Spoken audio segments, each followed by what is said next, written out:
नमस्कार। आज 2083 साल वैशाख 26 गते जनभूमि बचत तथा ऋण सहकारी संस्था लिमिटेडको आयोजनामा विस्तारित बैठक तथा आमायाङ्ग्री अवलोकन भ्रमणका लागि सहकारीका सञ्चालक समिति सदस्य तथा विभिन्न उपसमितिका सदस्यहरू हामी यात्राको लागि तयारीमा छौँ। काठमाडौँको नारायणटारबाट सुरु भएको यस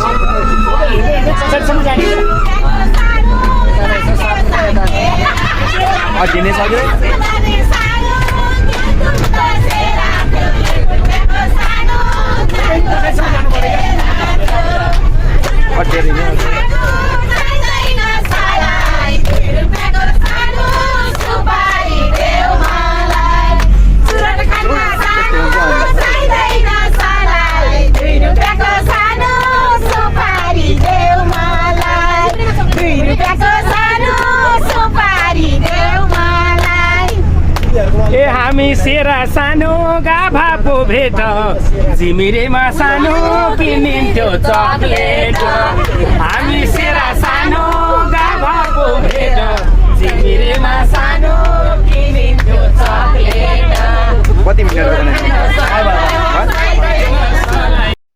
हाम्रो साथमा राष्ट्रिय लोक गायक राजेन्द्र भण्डारी रहनुभएको थियो। उहाँ हाम्रो सहकारीको सदस्य पनि हुनुहुन्छ।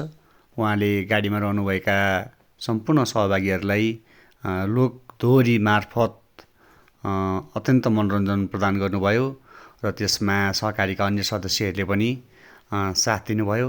हामी यसरी गाडीमा गीत गाउँदै रमाइलो गर्दै अगाडि बढ्दै गयौँ। हाम्रो यात्रा साँखु, जर्सिन पौवा, मेलम्ची, किउल, तिम्बु हुँदै अगाडि बढ्यो र तिम्बुबाट उकालो बाटोमा हाम्रो यात्रा अगाडि बढ्यो। हामी सेरा सानो गाभा पो भेट झिमिरेमा सानो किनिन्थ्यो चकलेट।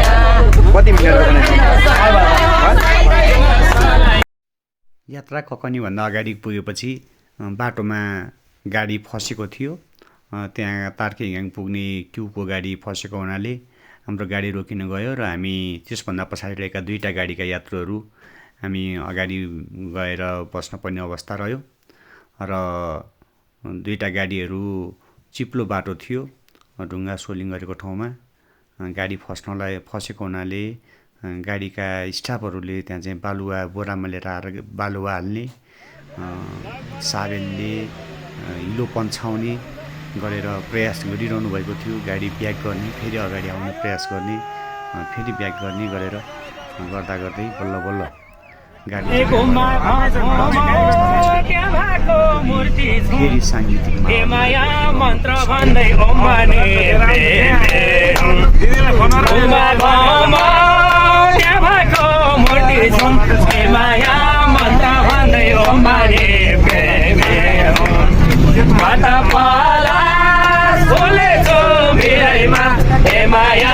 कसले टिपी लाउला रसिराइमा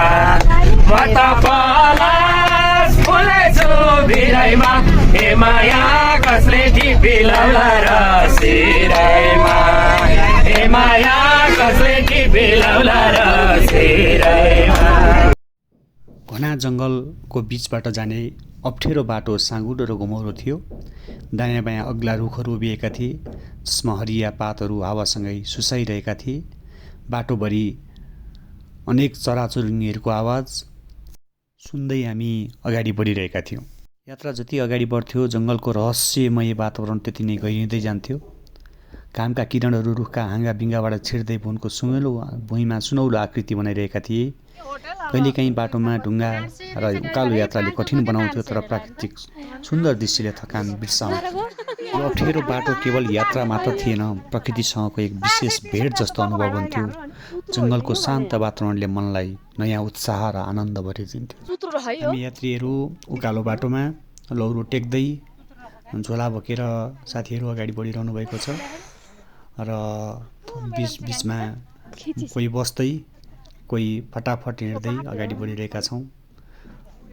माथि आमायाङ्ग्रीको डाँडामा हल्का बादल लागेको जस्तो देखिन्छ।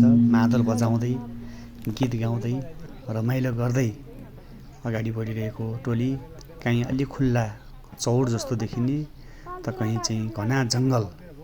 यसरी हाम्रो यात्रा आमायाङ्ग्री बेस क्याम्पतर्फ अगाडि बढ्दैछ। पारिपट्टिको डाँडा मेलम्ची ग्याङको डाँडा हो र हामी बाटोमा फोटोहरू खिच्दै पानी पिउँदै थकाइ मेट्दै अगाडि बढिरहेको। यसरी हामी आमायाङ्ग्री बेस क्याम्प पुग्न सक्छौँ।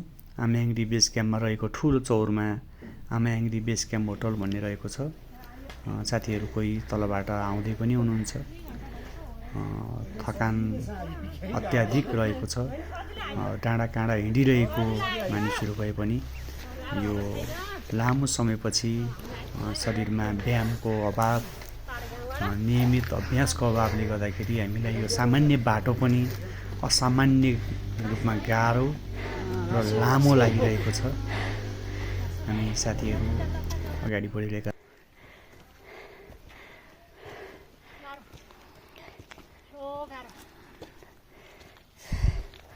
Welcome welcome.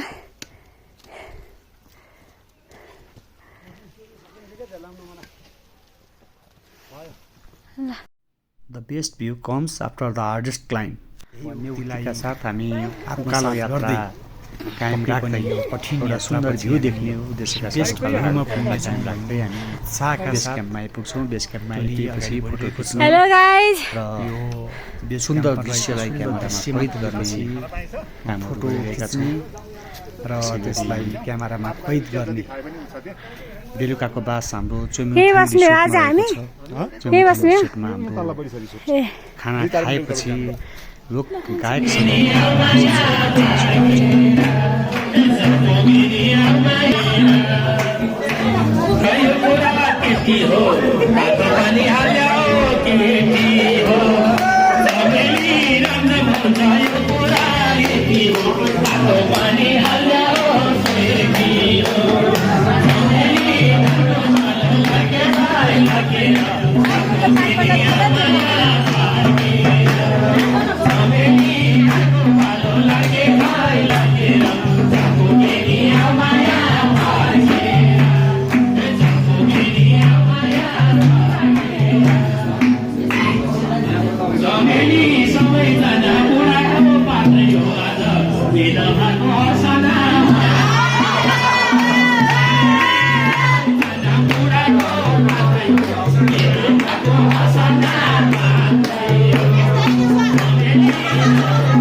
लोकगायक राजेन्द्र भण्डारीको सक्रियतामा यो रात्रिकालीन माहौल।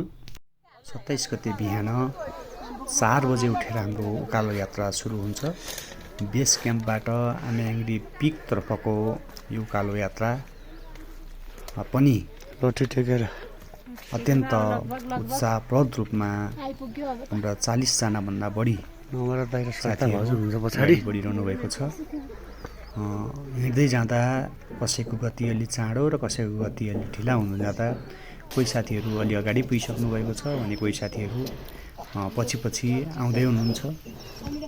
यो उकालोको यो यात्रामा प्रत्येक सिँढी उक्लिँदा थकानको महसुस हुने र रुख बिरुवाहरू एकदमै न्यून मात्रामा भएको हुनाले सम्भवतः अक्सिजनको पनि कमी भएको हुनुपर्छ।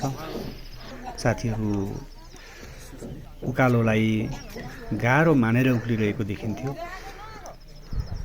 त्यही पनि हाम्रो यात्रामा साथीभाइ बिचमा गफगाफ गर्दै कतै कतै गीत गाउँदै रमाइलो गर्दै हामी हिँडिरहेका छौँ र माथि रहेको आमाङडीको जुन मन्दिर छ त्यसलाई हेरेर त्यहाँ पुग्ने उद्देश्यका साथ हामी हिँडेका छौँ। आमाङडी एक पवित्र तीर्थस्थल हो। आमाङडीले हेलम्बु भेगको संरक्षण गरेको भन्ने मान्यता रहिआएको छ। समुद्री सतहबाट 3771 मिटर उचाइमा रहेको यो स्थानबाट हिमाल, हरियाली, डाँडाकाँडा र मनोरम दृश्यहरू अवलोकन गर्न सकिन्छ। मन्दिरसम्म पुग्ने बाटो घना जङ्गल, लाडी गुराँसका फुलहरू र शान्त वातावरणले भरिएको थियो।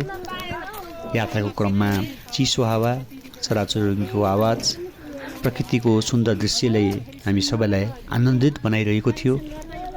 उकालो बाटो केही कठिन भए पनि शिखरमा पुगेपछिको दृश्यले त्यो सबै थकान बिर्साइदिने अठोटका साथ हामी अगाडि बढिरहेका थियौँ।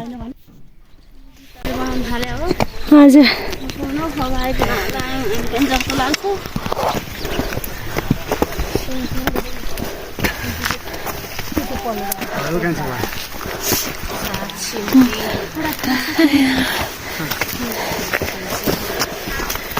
सबलाई मर जान्छ। उचाइबाट तल देखिने हेलम्बुका फाँटहरू, मेलम्ची नदीमा भर्खरै आएको बाढीबाट बनाएको फराकिलो दृश्य र अर्को साइडमा देखिने 5 पोखरी थाम्पाल गाउँपालिकाको दृश्य। ठाउँ ठाउँमा हिउँहरू जमेका थिए। हामी पुग्दाखेरि हिउँ परिरहेको थिएन, तर केही समय अगाडि परेको हिउँहरू जमेर बसेको थियो। वास्तवमा हिउँ नदेखेका यात्रीहरूको लागि यो हिउँको अनुभव गर्ने एउटा अनुपम अवसर पनि रहेको थियो। हिउँलाई नजिकबाट हेर्ने, छुने र हिउँलाई चलाउने त्यो अवसरको हामी सदुपयोग गर्दै हामी लगभग अब चाहिँ आमाङडीको पिकमा पुगिसकेका छौँ। र आमाङडीको पिकमा पुग्दै गर्दा हामीले केही समय हिउँसँग रमायौँ। हिउँहरू लाग्थ्यो, हामीलाई हिउँहरू पर्खेर बसेका आइपुगिसक्यौँ अब चाहिँ फाइनल्ली गाइजहरू देख्न पाएका थियौँ। र यहाँ पछि सिडीमा केही उकालो उक्लिएपछि हामी फेरि हुसुले छोप्न लाटिसक्यो। आमाङडी चाहिँ शिखरमा पुग्ने क्रममा छौँ। आमाङडीबाट चारैतिरको हिमालहरू एकदमै नजिक नजिक देखिन्थ्यो। यहाँ आज पनि हिउँ खेल्दै हुनुहुन्छ। यो गुराँसको बोटहरू रहेका छन् आमाङडी पिकको वरिपरि र त्यसको तल चाहिँ हिउँहरू जमिरहेको देख्न सकिन्छ।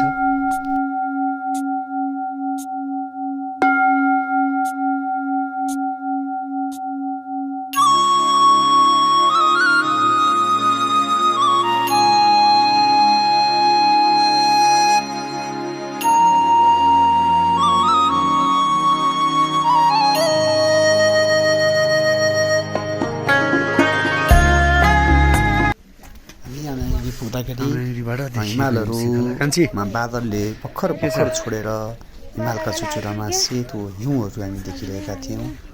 यो एकदमै सुन्दर मन्दिर रहेको छ। यहाँ हाम्रा सहभागी साथीहरूले वरिपरि रहेका हिम श्रृङ्खलाहरूको फोटो र भिडियो कैद गर्ने क्रममा रहनु भएको छ। यता पनि यसो दर्शन दिउँ। तल भएका सम्पूर्ण थकानहरू बिर्सिएर यहाँबाट वरिपरि रहेका सुन्दर दृश्य ठिक छ नि अवलोकन गर्ने क्रममा यहाँबाट वरिपरि रहेका सम्पूर्ण हिमालहरू आफ्नै आफ्नै सतहमा देख्न पाउँदा पनि चिसो पक्कै पनि चिसो रहेको छ। तर पनि यहाँ पुगेपछि एक खालको छुट्टै आनन्द र को अनुभव भएको छ। हामी आमाङडीको मन्दिरभन्दा अलि पर रहेको एउटा चौक पुग्दैछौँ। त्यहाँ धेरै साथीहरू र यहाँ पनि साथीहरू साटासाट गऱ्यौँ र फोटो खिच्ने क्रममा रहनु भएको छ। लासो है लासो लासो फ्याफुला ल लासो लासो लासो बादलमाथि छुट्टै संसार जस्तो लाग्ने तल तल बादल छिन्ने बादल आएको छ।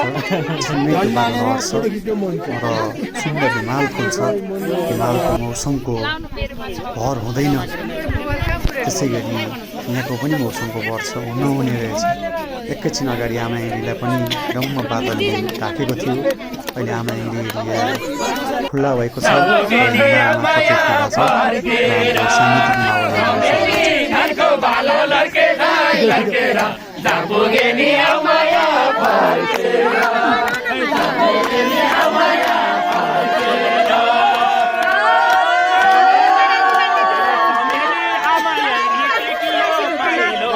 आज कति भएको हो रमाइलो समेली आमाया देखियो पाइलो।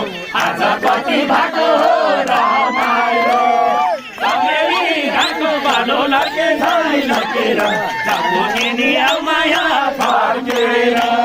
समेली घरको बालो लड्के धाइ लड्केर जाबुगे नि आमाया फर्केर।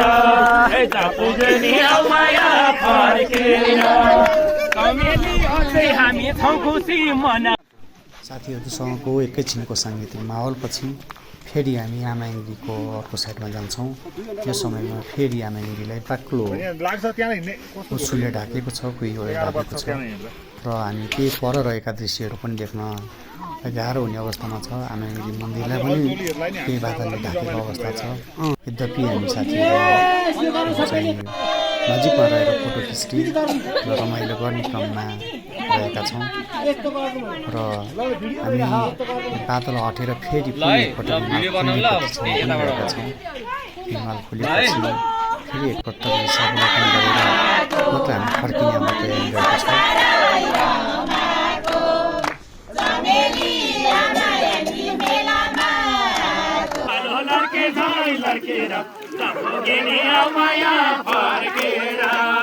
समेली धरको बालो लड्के धाइ लड्केर जाबुगे नि आमाया फर्केर।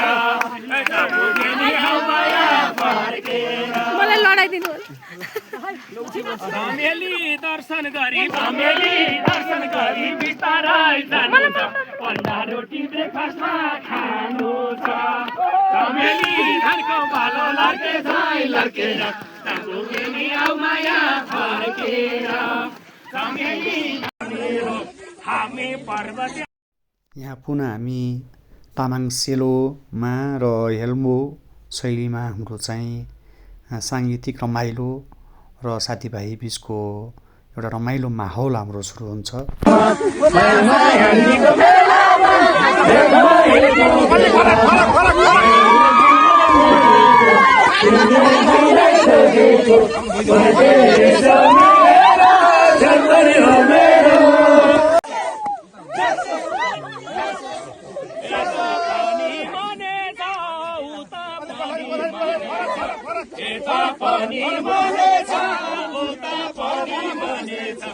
हिजो तल बसेको बेला केटीले केटो तानेछ, हिजो तल बसेको बेला केटीले केटो तानेछ। याङ्ग्रीको मेलामा भेट भएको बेलामा, याङ्ग्रीको मेलामा भेट भएको बेलामा मैले तिमीलाई रोजेको, तिमीले कसलाई खोजेको। परदेशो मेरो सेकनी हो मेरो, परदेशो मेरो सेकनी हो मेरो।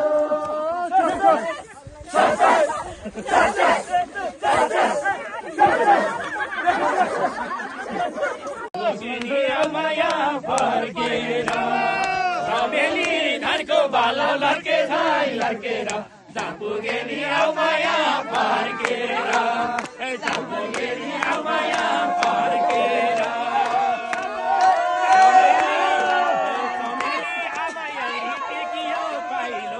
आज कति भएको हो रमाइलो समेली आमाया देखियो पाइलो। आज कति भएको हो रमाइलो चमेली धानको बालो लड्के झाइ लड्केर चालो लड्के झाइ लड्केर जापुजे नि आउ माया फर्केर जापुजे नि आउ माया फर्केर चमेली अझै हामी छौँ खुसी मनाउने जन्मभूमि हो माहौल बनाउने चमेली अझै हामी छौँ खुसी मनाउने जन्मभूमि हो माहौल बनाउने चमेली धानको बालो लड्के झाइ लड्केर जापुजे नि आउ माया फर्केर चमेली धानको बालो लड्के झाइ लड्केर जापुजे नि आउ माया फर्केर जापुजे नि आउ माया फर्केर यो बोलाउने मात्रै हो बोलाउन पछि बोल्ने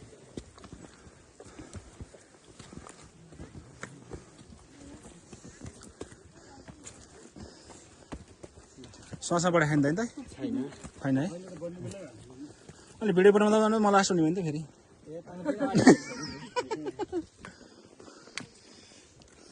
फेरि भिडियो बनाउँदा लास्टबाट फर्स्ट लाने हो नि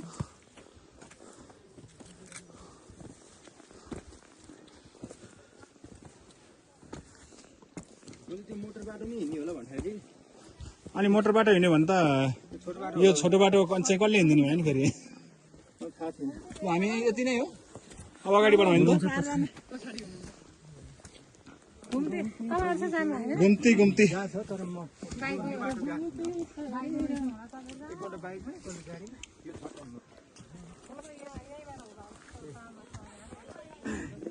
खुसी छौँ गाइन्छ तिलाई भनी आइपुग्यो सनराइज चमेली धानको बालो लड्के झाइ लड्केर जापुजे नि आउ माया फर्केर चमेली धानको बालो लड्के झाइ लड्केर जापुजे नि आउ माया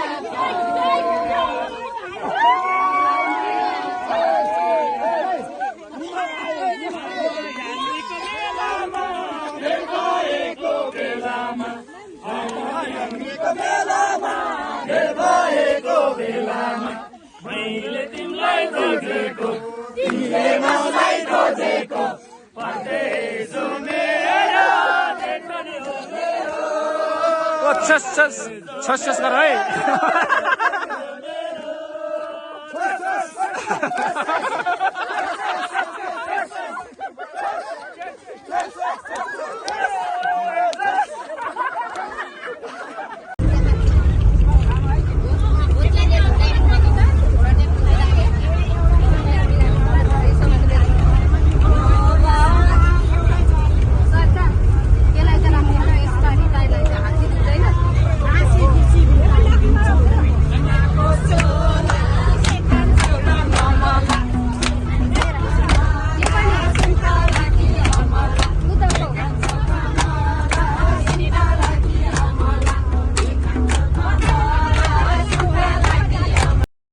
यसरी आमायाङ्ग्री यात्रा पश्चात हाम्रो टोली फेरि तार्केङ झरेर तार्केङबाट गाडीमा यसरी रमाइलो गर्दै अगाडि बढ्छौँ। यो 2 दिने आमायाङ्ग्री यात्राको क्रममा हामी हेलमु गाउँपालिका वडा नम्बर 2 क्युलका स्थायी ठेगाना भएका हामी साथीभाइ तथा दाजुभाइ दिदीबहिनीहरूको बिचमा एउटा आत्मीयता साटासाट गर्ने र आफ्नै पालिकामा रहेको यस पर्यटकीय प्रसिद्ध स्थललाई नजिकबाट निहाल्ने र यो काठमाडौँको भिडभाडबाट र यो व्यस्त दिनचर्याबाट केही समयलाई भए पनि हामीले चाहिँ एउटा थकानलाई रिलिफ गर्ने अवसरको रूपमा र साथीभाइहरूको बिचमा एउटा आत्मीयता साटासाट गर्ने अवसरको रूपमा यो यात्रालाई लिएका छौँ र यसरी हाम्रो आमायाङ्ग्रीको यात्रा तथा जन्मभूमि बचत तथा ऋण सहकारी संस्था लिमिटेडको विस्तारित बैठक 2 दिने विस्तारित बैठक सफलतापूर्वक सम्पन्न भएको छ। यस यात्रामा सहभागी हुनुहुने सम्पूर्ण सहकारीका शेयर सदस्यज्यूहरू, सञ्चालक समितिका पदाधिकारी तथा सदस्यज्यूहरू, सल्लाहकारज्यूहरू र विभिन्न उपसमितिका सदस्यज्यूहरूलाई हार्दिक धन्यवाद तथा आभार व्यक्त गर्न चाहन्छौँ र यो यात्राको क्रममा रहेका यो विभिन्न फोटो फिचर्सहरूलाई यहाँ सेयर गर्न चाहन्छौँ यो प्राकृतिक सुन्दरताको बिचमा। धन्यवाद।